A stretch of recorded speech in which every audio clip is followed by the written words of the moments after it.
It says, Yikhu li terumah me'et kol ish asher yidvenu libo. Take for me a portion from every person whose heart is motivated to give. Whatever they want to give. So this is a way of approaching presence. This is a new path of inquiry for this week. And you can do it in two different ways, actually. On one hand, what is being offered right now? It's a completely different way to look at your situation in this moment. What is being offered right now? So what happens when you approach the moment in this way? It's a very opposite kind of approach from what the ego normally takes. The approach of the ego is, by default, how can I get what I want out of this moment?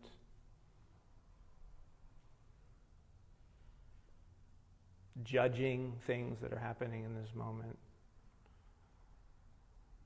But just with one little simple thought, what's being offered right now?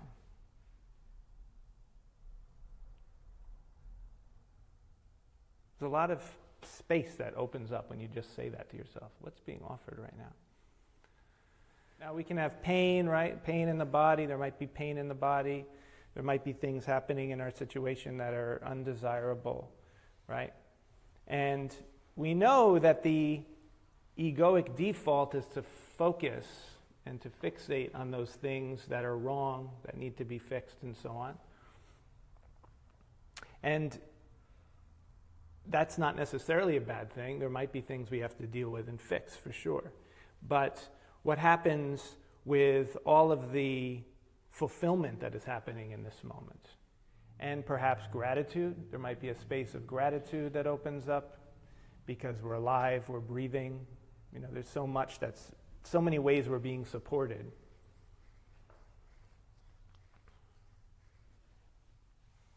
There's a story of a disciple that asked, I think it was Levi Yitzchak of Berdichev. I could be wrong. But that's not the important part. The important part is that the disciple asked, you know, when Avraham offered Yitzchak as an offering, that's seen as such an incredible thing, right? But that's not so incredible. It was Avraham. Avraham was a great prophet. Why would he not do what the divine was asking him to do? And the answer that was given was, when you're tested, all of your spiritual attainment is taken away from you. And you're just face to face with the situation. And you have the task of bringing yourself and bringing your consciousness to the situation in a very raw kind of way. So this is good to know, because when we do meditation, when we do learning, contemplation of the teachings, sometimes, hopefully a lot of the time, you can connect with them and you can understand them and even get a sense, like a feeling of them. What does it mean to really surrender? What does it mean to be ready to give up your life? What does it mean to, even more simple, just fully be with this moment as it is, however it is? It's very simple, actually. But then when we get tested, when something happens that triggers the opposite of that,